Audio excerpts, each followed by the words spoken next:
Bonjour, je suis Mister Emma et vous regardez Archi-Urbain, l'émission qui vous parle d'architecture et d'urbanisme. Dans cette émission, je vous propose de poursuivre notre long format consacré au processus des concours d'architecture de la cellule d'architecture de la Fédération Wallonie-Bruxelles. Et aujourd'hui, nous allons nous rendre tout d'abord à Braine-l'Alleud pour découvrir la rénovation de l'Athénée Rivabella en compagnie de l'architecte Alain Richard. Et nous irons ensuite découvrir la restructuration de l'Institut de protection de la jeunesse à Frépont en compagnie de l'architecte Daniel Delgoff.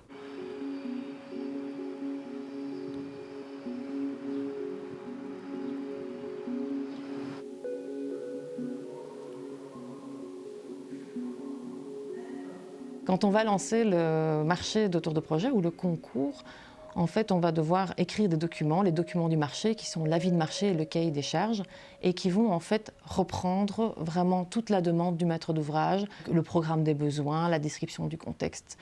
Et ça, c'est vraiment important que ces éléments-là ils soient définis à la fois de façon suffisamment stabilisée et précise à un moment M, on va dire, pour que l'auteur de projet, les auteurs de projet dans le cadre du concours puissent remettre des propositions qui sont suffisamment, je dirais, de bonne base pour continuer par la suite. Mais, à contrario, il faut aussi rester très très ouvert. Et donc on va demander au maître d'ouvrage de vraiment, dans ces documents, parler d'objectifs. Voilà, mes besoins, c'est ça, j'ai besoin d'arriver à ça, mais d'éviter au maximum la formulation de solutions techniques ou architecturales. Le cahier de charge était relativement ouvert, si je me souviens bien. Ce qu'il y a de bien à devoir présenter une conviction, c'est justement de la nourrir, de la fortifier et de voir vraiment qu'est-ce qu'on a voulu dire, qu'est-ce qu'on a voulu faire.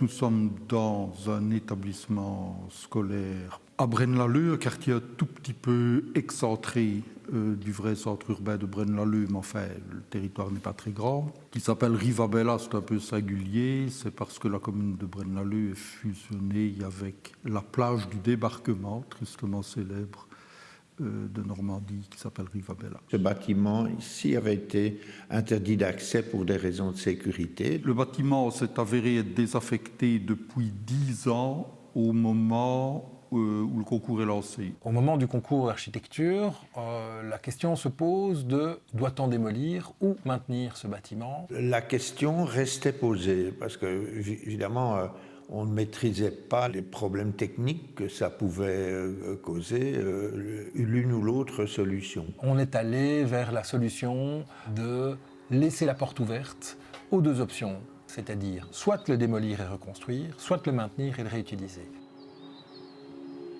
Quand on est venu le visiter pour la première fois, on a trouvé qu'il y avait quelque chose d'un campus, de taille modeste bien sûr, mais le fait qu'on soit comme ça dans un grand enclos paysager avec des pelouses, ce bâtiment-ci, par rapport aux infrastructures de briques et béton qui sont un peu plus loin sur le site et qui lui sont plus ou moins parallèles, est un bâtiment construit début des années 70, lorsque, après que les premières urgences de l'après-guerre aient permis à la Belgique de se reloger. Donc je crois qu'il y a eu d'abord un effort logement, puis il y a eu un gros effort scolaire avec une série de bâtiments comme celui-ci. Ce bâtiment a une caractéristique, c'est qu'il est constitué d'une ossature métallique et de façades modulées et préfabriquées. Le grand axe du bâtiment, selon la doctrine moderniste, orienté clairement nord-sud, un petit pignon au nord, un petit pignon au sud, une façade à l'est, une façade à l'ouest. Une rythmique de mécano, comme ça, donc tous les 3,60 m, un portique en acier. Plus on monte dans les étages, plus le portique devient léger, on économise l'acier kilo par kilo. Donc mécaniquement, c'est remarquable. Ça fait des espaces un peu sclérosés, un peu militaires, un peu doctrinaires. Mais voilà, avec une petite rénovation légère, ça tient toujours le coup 50 ans après. Nous sommes en 2008 et à l'époque, la question de la transition et des réemplois ne coule pas de source. C'est une prise de risque au moment de ce cahier des charges, alors que le bâtiment, pour beaucoup, était considéré comme pas du tout réutilisable. Il était vraiment en très mauvais état et inoccupé depuis un certain nombre d'années. L'infrastructure de ce bâtiment n'avait vraiment pas fait la preuve qu'elle était usée ni qu'elle était inadéquate. Et donc je pense qu'on a assez démoli et que la table rase à tous les coups, ce n'est pas nécessairement un bon plan. L'originalité de la proposition lauréate, qui est portée par l'équipe de l'atelier d'architecture Alain Richard, c'est d'avoir analysé finement les potentialités de reconversion du bâtiment. Donc lui, il propose de le maintenir, c'était le cas pour 2 autres équipes dans le cadre de ce concours. Il propose de le maintenir, mais il est allé assez loin dans la définition de ce qui pourrait être remployé. La structure en métal, l'ensemble des cloisons était analysé pour voir celles qui pouvaient être réutilisées, donc les cloisons en plâtre intérieur, maintenir un maximum de carrelage et ragréer là où c'était nécessaire. Entre chacun des éléments en aluminium, des vitrages, des choses pareilles, il y avait un capotage pour refermer les choses. Et une tôle, on va la plier, la mettre à la poubelle, mais 1 plus 2 plus 3 plus par étage, on avait un monceau de tôle tel que ça devenait indécent de jeter ça, qu'on en a fait des bardages. Et donc les capots sont devenus les bardages des cours de récré, là où on a de temps en temps envie de donner un bon coup de pied. Enfin, moi, j'essaye de ne pas être doctrinaire, pas être militant, pas être intégriste du réemploi. Le bâtiment n'est pas passif, il est simplement à un très bon niveau de performance énergétique. Il y a des choses qu'on refait à neuf, on a refait des peintures, et je peux être aussi un maniaque du détail. Côté Est, on a mis toutes les classes scolaires au sens strict du terme, avec un tableau et un enseignant qui donne un cours magistral à des élèves qui l'écoutent.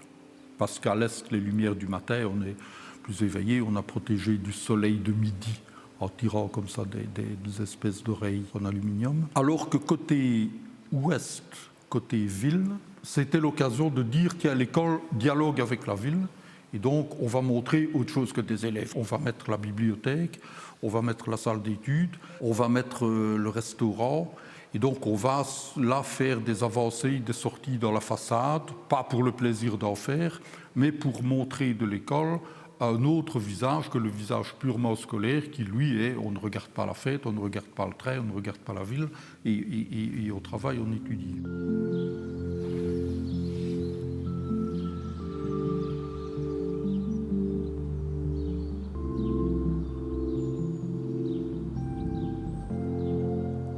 Dans le cadre d'un projet de rénovation, restructuration de l'entièreté de l'IPPJ, la direction, moi en particulier, mais mes collaborateurs aussi, ont été associés à la réflexion sur que faire de cette IPPJ, comment l'organiser de la manière la plus adéquate possible pour répondre à notre projet institutionnel qui est la réinsertion des jeunes dans leur milieu de vie. C'est un site sur lequel on a construit par phases successives un certain nombre de pavillons pour répondre à des demandes factuelles, pavillons qui sont disposés d'une façon qu'on pourrait dire chaotique, même s'il y avait sans doute une sorte d'organisation, mais qui ne crée pas une qualité de vide. Il y a eu des projets qui ont été présentés par toute une série d'architectes différents. Notre choix s'est porté sur la proposition de l'architecte Daniel Delgoff. Anciennement, les pavillons d'hébergement étaient situés en contrebas du château,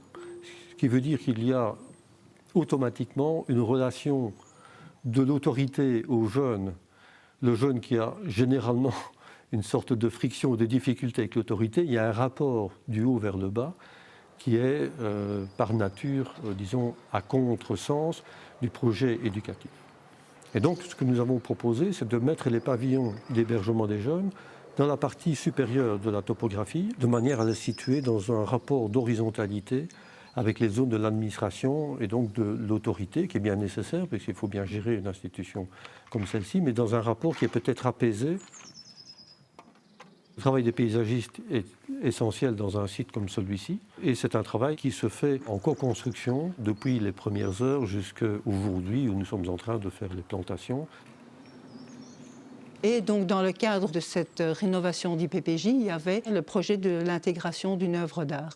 La particularité du processus d'accompagnement de la cellule architecture sur les concours, c'est de inclure aussi le processus d'intégration d'œuvres d'art dès la base. En fait, depuis 1984, le décret relatif à l'intégration des œuvres d'art dans les bâtiments publics impose aux maîtres d'ouvrage publics ou aux maîtres d'ouvrage privés qui reçoivent une subvention de la Fédération Wallonie-Bruxelles d'intégrer une ou plusieurs œuvres d'art dans le cadre de la rénovation, construction ou aménagement d'un bâtiment accessible au public. Donc on va demander aux auteurs de projets, directement dans l'offre qu'ils vont déposer, leur proposition architecturale, on va demander que cela intègre aussi la proposition d'un ou d'une artiste qui pourra compléter pertinemment leur projet de façon à avoir une œuvre d'art qui est bien intégrée dans le projet architectural et pas rapportée.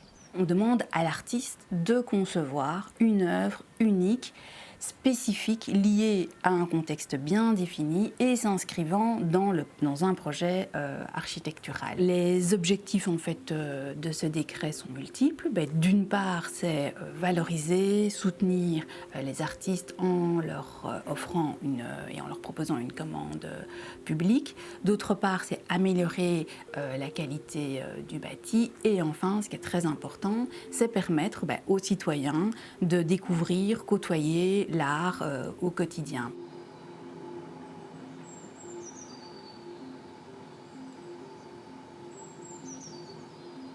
Ensemble, on a réfléchi à quel type d'œuvre pourrait convenir et pourrait correspondre au projet. Et d'emblée, il nous a semblé qu'une œuvre participative faisait sens. Et au moment de cette discussion, Dominique Hélin, la directrice de l'IPPJ, a proposé de solliciter Françoise Chahn. Je me suis dit, je vais tenter le tout pour le tout et la contacter. Je vous propose la semaine prochaine de nous arrêter quelques instants sur cet artiste que je suis allé découvrir dans son atelier à Paris. Et nous aurons donc une émission entièrement consacrée à son travail. Ça, c'est pour la semaine prochaine. Et d'ici là, je vous souhaite une très bonne semaine. Merci pour votre fidélité. Et à bientôt donc dans Archi Urbain. Je trouve que c'est terriblement intéressant en tant qu'artiste et architecte d'inviter des gens à pouvoir faire des projets d'une certaine ampleur et à pouvoir s'exprimer tout simplement sur diverses thématiques que j'invente. Très souvent, c'est sur les droits humains.